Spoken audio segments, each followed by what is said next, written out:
من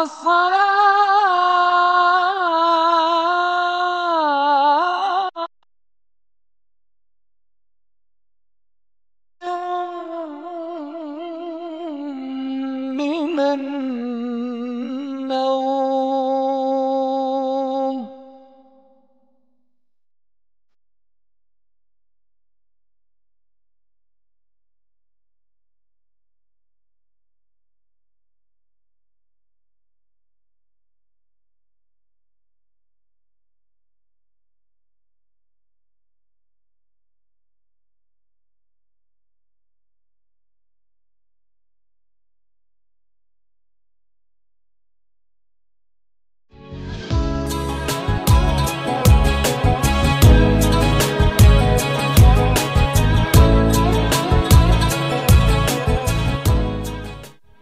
hello everyone, তো অনেকদিন পর আসলাম সাজেকে, আমার সেই প্রিয় শহর এবং আমার সেই প্রিয় জায়গা সাজেক ভ্যালি।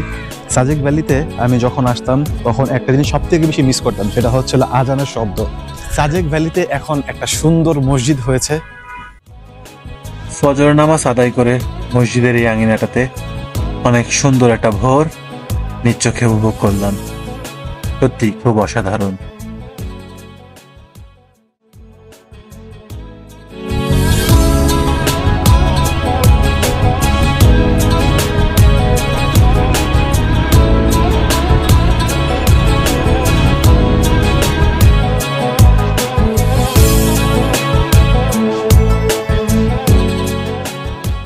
আছে না দুধ চা? বসে পড়ুন। সকালবেলায় হেলিপ্যাড তুলতেছিলাম, যেখানে নতুন নির্মিত মসজিদ হয়েছে, একটা খুব সুন্দর মসজিদ। তো ওই মসজিদ থেকে, ওই হেলিপ্যাডের উপর থেকে, মসজিদের এখান থেকে এখন আমরা সব ডিরেক্ট চলে আসি কংলাট পাড়ায়। তো এখন আমরা চা খাবো, সর্বপ্রথম চা খাওয়ার পর তারপর উঠে যাবো কংলাট পাড়ার উপরে।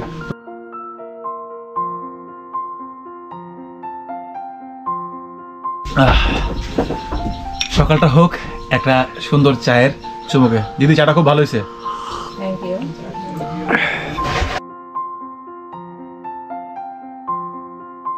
অনেক তো পাহাড়ের সমতলে হাঁটলে, এবার তোমাকে আমি নিয়ে যাব পাহাড়ের উপরে কংলাট পাড়ায়। চলো। হ্যাঁ, কেমন লাগতেছে? একটু কষ্ট হচ্ছে, কারণ এই ফিটনেসে পাহাড়ে ওঠাটা একটু টাফ, অনেক মোটা হয়ে গেছি। তবে আপনি তো এখনো ফিটনেস ধরে রাখছেন, জানি না কোন উপায়ে। প্রতিদিন সকালবেলায় আমি 10 কিলো সাইকেল চালাই এবং পাশাপাশি আমি প্রতিদিন চেষ্টা করি সর্বনিম্ন 8 কিলো এবং সর্বনিম্ন 6 কিলো আমি কিন্তু জিয়া উদ্যানে কিন্তু দৌড়াই।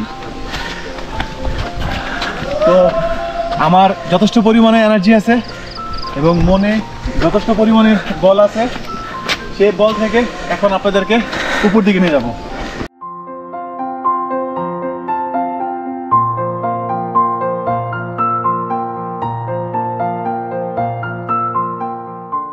এখন আমরা যে পাশে দেখতেছি এটা হচ্ছে আমাদের বাংলাদেশের পাশ, বাংলাদেশের সাইড টোটালটা। তো আমরা ডিসেম্বর মাসে আসছি, আজকে ডিসেম্বরের 4 তারিখ। মেঘ আসলে যদি কেউ পেতে চায় তাহলে আসতে হবে জুন জুলাই, কারণ বৃষ্টির সময়টাতে সব থেকে বেশি মেঘের আনাগোনা থাকে। মানুষ মনে করে যে উইন্টারে আসলে অনেক কিছু দেখতে পাবে, কিন্তু বেস্ট সিজন হচ্ছে হলো জুন এবং জুলাই। এই সময়টাতে মেঘের প্রচুর পরিমাণে আনাগোনা থাকে, মেঘ প্রচুর পরিমাণে দৌড়ায়। আর রোহানের খুব শখ ছিল মেঘের ভিতরে ড্রোনটাকে ফ্লাই করা, তো আশা করি হবে। কিন্তু জুন জুলাইটা হচ্ছে হলো বেস্ট সিজন, যে সিজনে একেবারে মেঘের ভিতরে ড্রোন ঢোকানো যায়। চলো রোহান।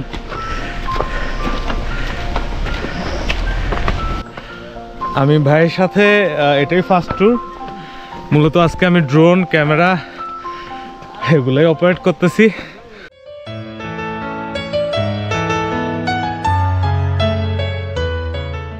স্বাগতম। আচ্ছা ঠিক আছে, কংলাট পাহাড়ে স্বাগতম।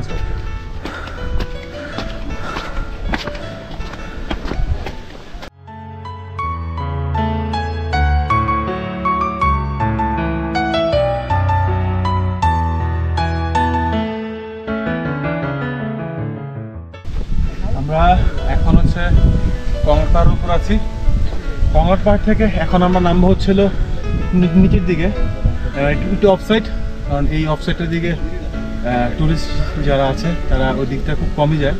তো আমি যখনই আসি এসে ওই কর্নারটাতে গিয়ে একটু সময় কাটাই। তো আপনাদেরকে নিয়ে যাবো আমার সাথে, চলেন।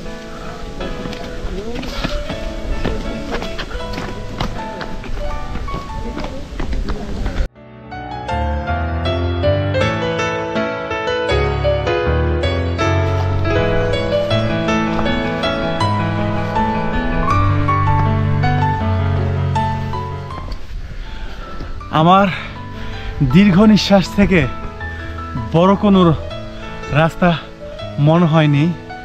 তো হাঁটতে হাঁটতে আমরা কংলাট পাহাড় থেকে একটু নিচের দিকে নেমে আসছি। তো এই জায়গাটা হচ্ছে একেবারে নিরিবিলি। তো এখানে হচ্ছে ট্যুরিস্টদের ঢোকা একেবারে নিষেধ, কারণ হচ্ছে খ্রিস্টান যারা তাদের হচ্ছে এখানে কবরস্থান, তাদের কবরগুলো এখানে হয়ে থাকে। যদি একটু দেখাই রোহান, এইদিকে একটা কবর আছে। তো যারা খ্রিস্টান তাদের কবরের দিকে দেওয়ার কারণে এখানে ট্যুরিস্টদেরকে এখানে এন্ট্রি দেয় না। তারপরও বরাবর আমি যখনই আসি এই জায়গাতে এসে একটু ভিজিট করে যাই, আমার এই জায়গাটা খুব বেশি ভালো লাগে।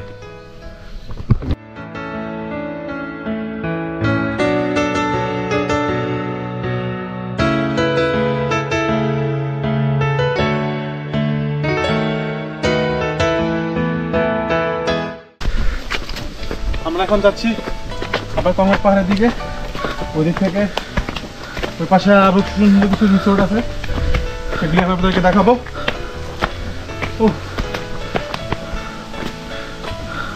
কি কেমন লাগলো? তো এই জায়গার ব্যাপারটা আসলেও খুব অন্যরকম। এই জায়গার যে পরিবেশটা খুবই ঠান্ডা, আর এই জায়গার পরিবেশটা হচ্ছে খুবই গোছালো। তো চলেন আপনাদেরকে সামনে আরও অনেক কিছু দেখাই। আপনাদের সাথে আসলে আমার অনেক কিছু শেয়ার করার আছে। আমি যদি টোটাল সাবজেক্টটাকে যদি এক্সপ্লোর করি তাহলে আমার অনেক সময় লেগে যাবে, প্রায় মাসখানেকের উপর লেগে যাবে। যদি আমি ছোটো ছোটো করে যদি আপনাদের সাথে শেয়ার করি তাও আমার অনেক লম্বা সময় লেগে যাবে। তো আপনাদের সাথে চেষ্টা করব অল্প কিছু সময়ের ভিতরে টোটাল সাবজেক্টটাকে একটু একটু করে আপনাদের সাথে শেয়ার করা। তো এখন পর্যন্ত যারা সাজেকে আসতে পারেননি বা সাজেকে আসার ইচ্ছা আছে, আশা করছি আমার ভিডিও দেখার পর আপনাদের আসার আগ্রহটা আরও বেশি বাড়বে।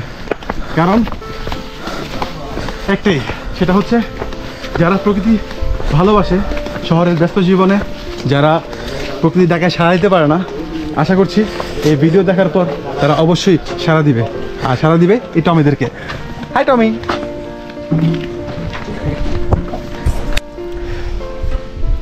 আমার বাইক একবারে নিচে আর আমি একবার উপরে। তো এখান থেকে চোখ দিয়ে যতটুক দেখা যাচ্ছে ক্যামেরা বন্দি করা ইম্পসিবল। আমাদের চোখ যতটুক দেখতে পারে ক্যামেরাতে সেটা বন্দি করা একেবারেই ইম্পসিবল।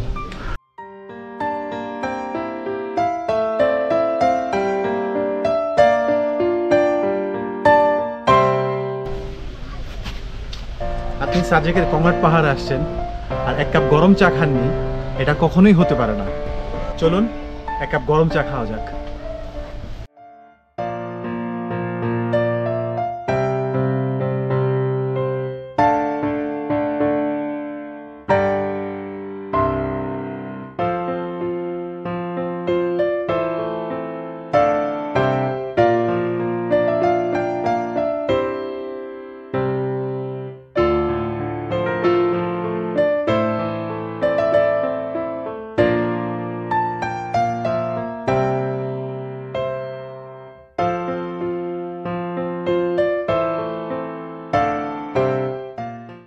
অনেকেই বলে সাজেক আর আগের মতো নেই, সব কিছু আগের মতো আছে, শুধু আমাদের মন মানসিকতা একটু চেঞ্জ হয়েছে। যেমন সাজেকের যে নিচে জায়গাগুলো আছে এত পরিমাণ রিসোর্ট হয়েছে যে মানুষের সব থেকে বেশি আনাগোনা ওই সাজেকের ওই নিচে ওই জায়গাতেই। কংলাট পাহাড়েও কিন্তু অনেক সুন্দর সুন্দর এই জায়গায় রিসোর্ট হয়েছে। চলেন আপনাদের সাথে পরিচিত করাই কংলাট পাহাড়ের সুন্দর সুন্দর রিসোর্টগুলো। বিশেষ করে কাপল যারা আছে তারা যদি চান একান্তে সময় কাটানোর জন্য, তো আপনাদের জন্য বেস্ট ডিসিশন হবে এই কংলাট পাহাড়।